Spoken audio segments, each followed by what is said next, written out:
All right, so get this. We're diving into a story from way back in 1854, but hold on. It still has a lot to teach us today. We're talking about the steamship Arctic.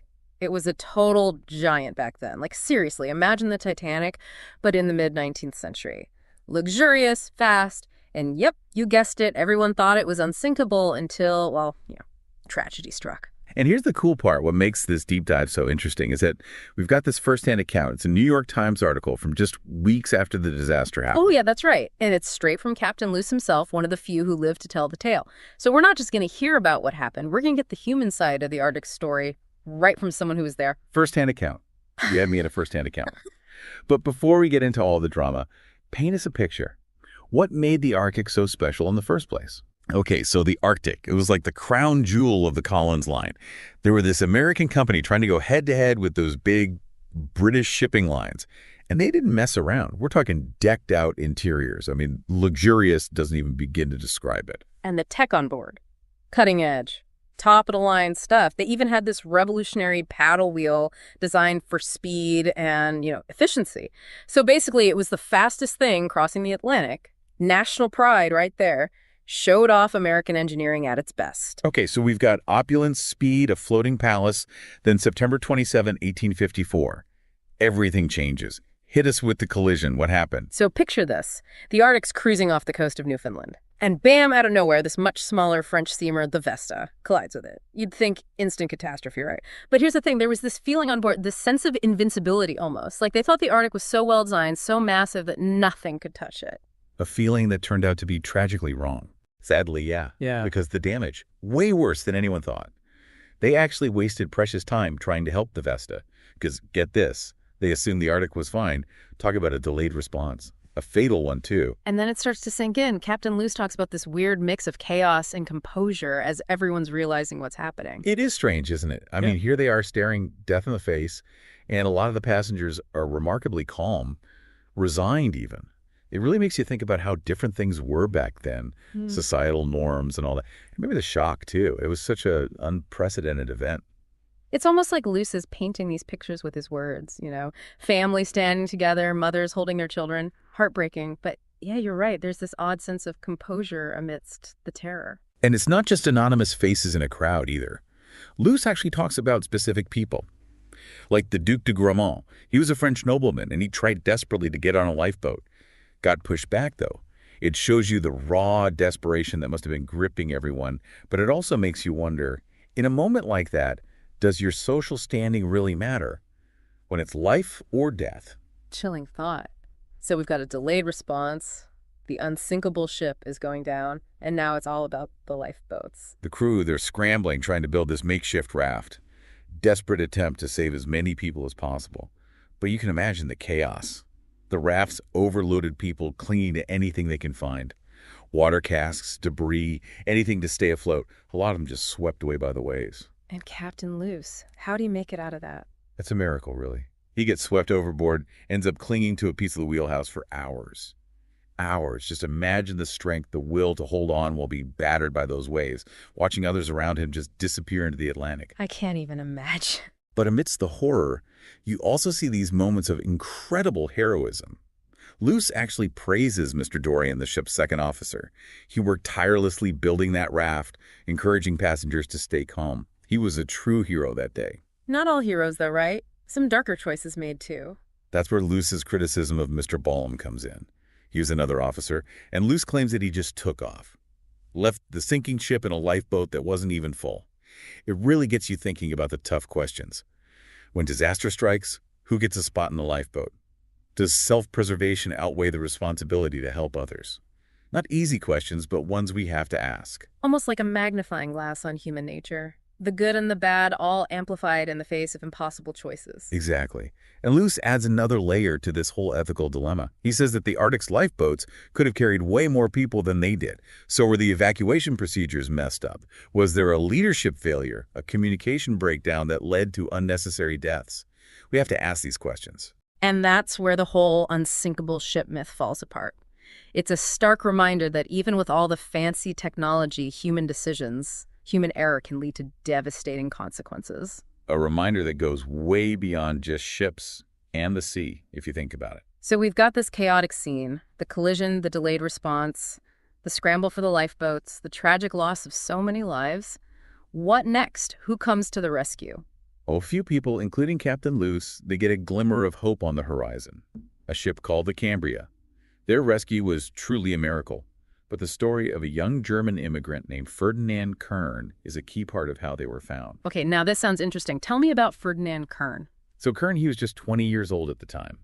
He was on the Arctic, and during the chaos of the sinking, he helped rescue this French fisherman who'd been on the Vesta. Later on, when Kern was safe on the Cambria, he found out that the fisherman he'd helped had told the Cambria's crew about other survivors clinging to wreckage. Wow, talk about a chain of events. It really shows how even in the midst of tragedy, a single act of kindness can have these ripple effects, leading to unexpected outcomes. Absolutely. It's a reminder that everyone, no matter who they are or where they come from, can make a difference. And in Kern's case, his actions helped save lives, including Captain Luce, the very person whose account we're diving into. So we've covered the collision, the chaotic evacuation, the rescue of those lucky few. But this is just the start of the story, isn't it? What happens in the aftermath of something this devastating? Well, for starters, news of the Arctic sinking spread like wildfire across America and the world. This wasn't just any shipwreck. This was a national tragedy, a symbol of American ambition and innovation brought down by human error and the unforgiving sea. Yeah, I can imagine the impact. The Arctic was supposed to be the pride of the American fleet, meant to rival the best of the British ships, so its sinking must have been a huge blow, not just the lives lost, but to national pride, too. It was a major blow. And the public, they wanted answers. They wanted someone to blame. And they wanted to know that this would never happen again. And I think that's where the story of the Arctic goes beyond just a maritime disaster. It becomes a catalyst for change, a moment where everyone had to reckon with safety standards and what it really meant to build and operate a ship in those times. That's what I love about history. Sometimes a single event can become this turning point, exposing flaws leading to reforms that end up saving lives. Exactly. And that's what we're going to explore next. All right, you've got me hooked. Tell me more about how the Arctic sinking changed the world of maritime travel. Well, the story doesn't end with the sinking. It's actually more like a beginning. Because out of all this loss, all this grief and outrage comes a push for greater safety, a more accountable shipping industry. And that's what we'll unpack next. The reforms, the changes, the impact that rippled outward from those icy waters of the Atlantic. Okay, so the Arctic sinking, it becomes this catalyst for change in the maritime world. Where do we even start unpacking the impact of something like this? It's a tangled web for sure. But I think we got to start with how the public reacted. Remember, this was back when ocean travel was still pretty dangerous. But the Arctic, with all its fancy bells and whistles, was supposed to be a game changer. Safe and fast. Then it goes and sinks. Shattered the illusion. People demanded answers, someone to blame. They wanted to know, how could this happen? Yeah. And more importantly, how do we make sure it never happens again? The newspapers must have been full of it. The disaster, the investigations, everyone calling for reform. Oh, absolutely. The Arctic sinking, it was front page news for weeks, months even. Yep. Inquiries, accusations, finger-pointing everywhere. Some blamed Captain Luce, saying he botched the evacuation. Others went after the crew, claiming they were cowards, lacked leadership. And some even pointed fingers at the Collins line, questioning the ship's design, saying it wasn't safe enough. It's fascinating, isn't it, how after a tragedy like this, everyone scrambles to find someone or something to blame. Like we're trying to make sense of the chaos, find some order in all the horror. It's human nature, I guess. We want to believe that things happen for a reason, that someone's accountable, that we can learn from it, make changes so it never happens again. And in the Arctic's case, this need for answers actually did lead to some big changes in the maritime industry. So let's talk changes. What specific reforms came out of the ashes of the Arctic disaster? One of the most immediate and obvious changes was the focus on lifeboats. Before, the Arctic ships often skimped on lifeboats, either to save money or because, get this, they genuinely didn't think they'd need them. The whole unsinkable ship mentality. So the Arctic sinking kind of forced everyone to rethink that assumption, made it clear that no ship, no matter how fancy or technologically advanced, was truly immune to disaster. Exactly. And that's how we got regulations requiring ships to carry enough lifeboats for every single person on board, passengers and crew. Seems obvious now, right? But back then, it was a direct response to the horrors of the Arctic sinking. All those people trapped with no way to escape. And it wasn't just about having enough lifeboats, was it? There must have been questions about their quality, too. Were they even seaworthy? And did the crew know how to use them in an emergency? Spot on. The Arctic disaster showed that it wasn't just the number of lifeboats that was a problem. It was also their condition and the crew's training. There were stories of lifeboats rotting on deck, some barely seaworthy. And when it came to the evacuation, it was clear that many crew members didn't really know how to launch and operate the lifeboats properly.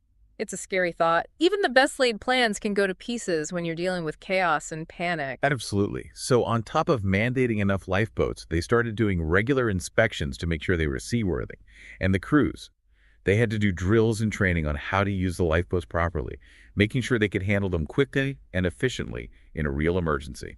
So basically, the Arctic sinking forced the shipping industry to take a good, hard look at itself, to admit its weaknesses and make some fundamental changes to put safety first. You got it.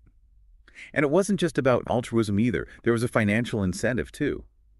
After the Arctic went down, people were naturally hesitant to travel by sea. So shipping lines that could prove they were serious about safety, well, they had an edge over the competition. Makes sense. It's like this ripple effect. The disaster forces change, then the whole industry has to adapt, creating new standards and expectations. Exactly. And it went beyond just lifeboats and crew training. The sinking of the Arctic also highlighted the limitations of communication back then. Ah, yes. We talked about how they didn't realize how bad the damage was at first, so they wasted precious time. Right. And after the disaster, there was this big push to improve maritime communication. So we got standardized distress signals and new technologies like the telegraph, which allowed ships to communicate with the shore much faster and more reliably. So if a ship was in trouble, they could send out a clear SOS and rescue efforts could be coordinated more effectively. No more confusion or delays. Exactly. They wanted to make sure what happened to the Arctic wouldn't happen again. It's incredible how this one event, as horrific as it was, could spark such widespread change. From lifeboat regulations to communication systems, everything was affected. It shows you the power of public pressure and how lawmakers and industry leaders can actually respond to tragedy with meaningful action. But it's not just about the physical changes, right? There's the psychological impact, too, both on the survivors and how the public viewed ocean travel from then on. You're absolutely right. We've talked about the reforms of the new tech, but the story of the Arctic is also a story of human resilience, trauma, and recovery, and a shift in how society viewed the risks and responsibilities of traveling by sea. Okay, so let's dive into that side of things. What about the survivors? What were their experiences like? Imagine being pulled from that icy water, having seen those horrors, losing friends, loved ones. The rescue was just the start of a long and difficult journey for those who survived. They carried the weight of what they'd been through, the grief, the guilt, the struggle to go back to a world that had moved on without them. Like they were forever changed by this event, living in a world that didn't fully understand them anymore. You put it perfectly. For many of them, the trauma showed up as physical ailments, nightmares, anxiety, what we now call PTSD. It must have been incredibly tough to deal with something so traumatic, especially back then when mental health wasn't really understood or talked about. Exactly. There was a stigma around showing weakness or emotional vulnerability. So a lot of survivors suffered in silence, unable to express their pain or get the help they needed. Some turned to religion for comfort, finding solace in their faith. Others found strength in connecting with fellow survivors, sharing their stories, and finding a sense of understanding that they couldn't find anywhere else. That sense of community, that shared experience must have been so important. Like they created this space where they could truly be seen and heard, where their experiences were validated. Precisely. It was about finding a way to cope, to grieve, to start healing. So even though the physical scars might have faded, the emotional and psychological impact of the Arctic disaster stayed with them, shaping their lives for years to come. Absolutely. Yeah. And it's a reminder that surviving a disaster like this isn't just about being physically rescued. It's also about dealing with the emotional and psychological aftermath, which can be just as tough, if not tougher. It's amazing, isn't it, how this one event, the sinking of the Arctic, had such a ripple effect. We talked about the immediate impact, the loss of life, those incredible acts of heroism that blame the investigations. Then we looked at the bigger picture, the reforms, the new technologies, a whole shift in how the maritime industry worked. And now we're focusing on the human side of it, all the impact on the survivors, their families, even how people saw ocean travel after that. It really makes you think about how one moment in history can echo through time. It really does. And you know what's especially striking about the Arctic disaster? It challenged that whole idea of progress and invincibility that was so big in the mid-19th century. Think about it. This was a time of rapid industrialization, new technologies popping up everywhere. People felt like they were on the verge of conquering nature. Right. We talked about how the Arctic was a symbol of that. American ambition, a technological prowess. Fastest, most luxurious, safest. And then boom, it sinks. Exactly. And that sinking, it was like a wake-up call. Bruh. It forced people to see the limits of technology, the power of nature, the very real consequences of human error. It's a lesson that keeps repeating itself throughout history, doesn't it? The Titanic, the Challenger disaster, Chernobyl. We think we've got it all figured out, we've engineered away the risk, and then something like this happens, and we're forced to reevaluate everything. A humbling reminder for sure. And I think that's one of the biggest legacies of the Arctic disaster. It's a Right. cautionary tale. It reminds us to be humble in the face of progress, to remember that no matter how advanced we get, we can never completely eliminate risk. It's like a balancing act, isn't it? On one side, you have this boundless optimism, this belief in human ingenuity. And on the other side, you have this awareness of our own vulnerability, this understanding that there are forces out there we can't control. And finding that balance, that's the key.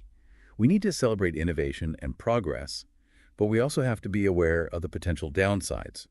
Approach risk with a critical eye, and never stop learning from the mistakes of the past. And that's why studying history is so important. It lets us look at these moments, these turning points, and learn lessons that can help us today and in the future. Absolutely. And when it comes to the Arctic disaster, one of the key takeaways for me is the importance of communication and shared responsibility. The tragedy was partly a result of miscommunication, delayed responses, and a failure to understand just how serious the situation was. Right, we talked about how Captain Luce was critical of some of the officers for leaving the ship with half-empty lifeboats. It makes you think about leadership, about the chain of command, about the ethical dilemmas people faced in those extreme circumstances. Exactly. And those questions, they're not just relevant to the maritime world. They apply to any organization, any system where human decisions can have life or death consequences. We need clear communication, a culture of accountability, a shared understanding of responsibility, especially when the stakes are high. So the Arctic disaster, it reminds us that technology isn't enough. We also need to invest in human systems, training protocols, ethical frameworks that guide us when things go wrong. Precisely. Yeah. And this is especially important now as we face all these new challenges. Climate change, artificial intelligence, new technologies emerging all the time. We need to learn from the past to see the potential dangers of progress and to approach innovation with a balanced perspective. Well, this deep dive has given me a lot to think about, that's for sure.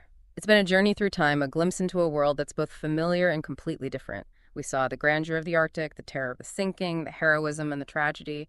We explored the reforms, the technological leaps forward, the lasting impact on the survivors, and on society as a whole. It's a story that keeps drawing us in, challenging us to question our assumptions, confront our vulnerabilities, and appreciate how fragile human life really is. Before we wrap up, I have one more question. If someone were to walk away from this deep dive with just one thought, one thing to ponder, what would it be?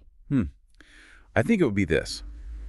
Progress is essential, but it doesn't guarantee safety or invincibility. We need to approach innovation with humility, with a willingness to learn from what's come before, and with the understanding that our actions, even the smallest ones, can have huge consequences. A powerful message, and a fitting tribute to all those who lost their lives on that day in 1854. Their story reminds us that the pursuit of progress should always go hand in hand with a deep respect for the unpredictable nature of our world and the value of human life. Couldn't have said it better myself. And to you, our listener, thanks for joining us on this journey into the depths of history. We hope this deep dive has sparked your curiosity and given you some food for thought. Until next time, keep exploring, keep questioning, keep diving deep.